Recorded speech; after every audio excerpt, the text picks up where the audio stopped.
Hello my audience, আপনি কি জানেন আমরা যেসব বিষাক্ত সাপ দেখে ভয়ে দৌড়ে পালাই সেই সব মারাত্মক বিষাক্ত সাপ এমনভাবে চাষ করা হয় যা দেখলে আপনি ভয়ে আটকে উঠবেন।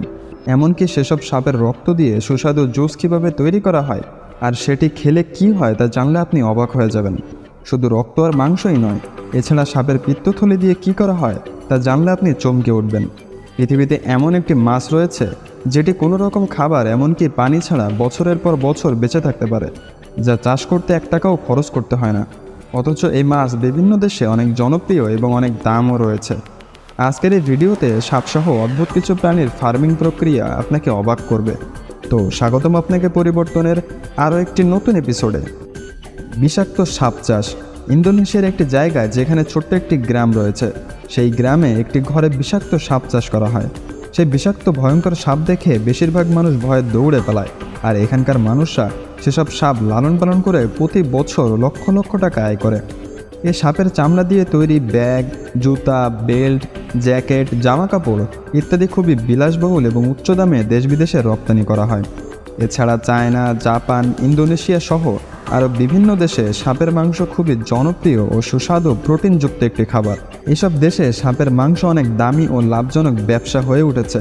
এছাড়াও সাপের বিষ দিয়ে তৈরি হয় বিভিন্ন ধরনের দামি দামি সরকারি ঔষধ। এমনকি কিছু ঔষধ স্পেশালভাবে খাওয়া হয়। তারা মনে করে এটা খেয়ে যুবকের মতো শক্তিশালী হতে পারে এবং যৌবন ফিরে পায়।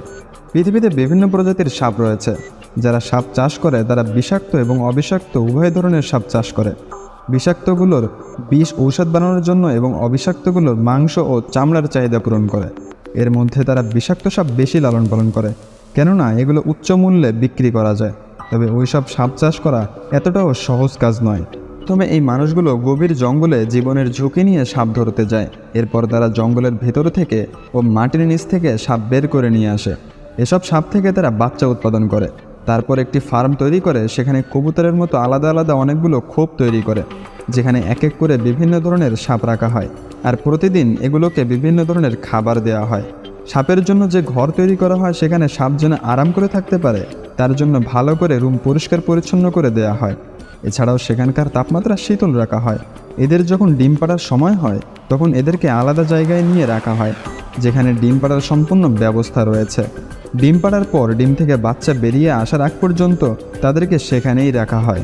তারপরে তাদেরকে আলাদা করে ফেলা হয়। আর এই বাচ্চা সাপগুলো ধীরে ধীরে যখন প্রাপ্তবয়স্ক হয় তখন এগুলোকে ফ্যাক্টরিতে পাঠানো হয়।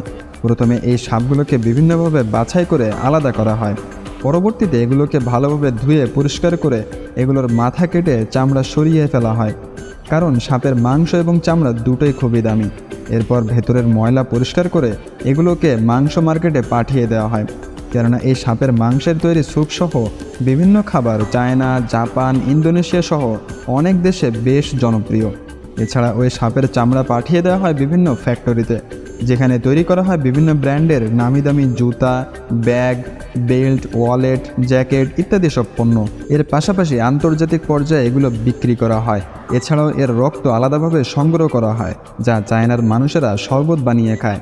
তারা মনে করে এটা খেলে শরীরে পরিপূর্ণ শক্তি আসে আর যৌবন ফিরে পায় এবং শরীরে রোগ প্রতিরোধ ক্ষমতা দ্বিগুণ বৃদ্ধি পায়। সাপের বিষ মেডিসিন বিভাগে খুবই চড়া দামে বিক্রি করা হয়। এছাড়াও ওই সাপের পিত্তথলি ফেলে দেওয়া হয় না, বরং এগুলো শুকিয়ে ঐতিহ্যবাহী মেডিসিন তৈরি করার জন্য বিক্রি করা হয়। এই পিত্তথলি দিয়ে অনেক নামি দামি ঔষধ তৈরি করা হয়। বলতে গেলে সাপের কিছুই ফেলে দেওয়া হয় না। সাধারণ সাপের পাশাপাশি পাইথনের চামড়া আরও বেশি দামে বিক্রি করা হয়। সেখানে ভালোভাবে সাপের চামড়া পরিষ্কার করে শুকিয়ে চামড়া ফ্যাক্টরিতে বিক্রি করা হয়। ওইসব চামড়া দ্বারা নামি দামি ব্যাগ তৈরি করা হয়, যা দেখতে যেমন সুন্দর তেমন টেকসই। আর এইসব দেশে সাপের চামড়ার ব্যাগ খুবই উচ্চ দামে বিক্রি করা হয়ে থাকে। পানি ছাড়া মাছ চাষ। আমরা সবাই জানি পানি ছাড়া মাছ বেঁচে থাকতে পারে না, কিন্তু আপনি কি জানেন পৃথিবীতে এমন একটি মাছ রয়েছে যেটি কোনো রকম পানি ছাড়াই, এমনকি খাবার ছাড়া বছরের পর বছর বেঁচে থাকতে পারে?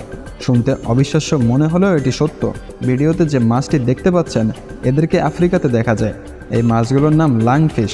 যখন তীব্র গরমের কারণে খাল, বিল ও নদীর পানি শুকিয়ে যায়, ঠিক তখনই এরা বেঁচে থাকার জন্য মাটির নিচে চলে যায়। এরপর এদের শরীর থেকে এক ধরনের পুলিশ বা পাতলা চামড়ার মতো একটি আবরণ নির্গত করে নিজেদের শরীরের চারপাশে একটা কাভার তৈরি করে।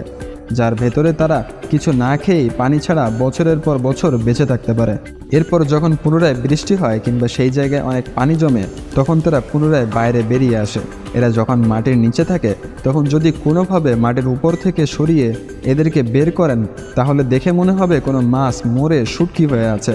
কিন্তু পানি দেওয়ার সাথে সাথেই আপনি দেখতে পাবেন মাছগুলো আবার নড়াচড়া করছে, কেননা পানি দেওয়ার সাথে সাথে এরা আবার জীবিত হয়ে যায়। আর এই অলৌকিক ঘটনাটি যে কোনো মানুষকেই অবাক করবে।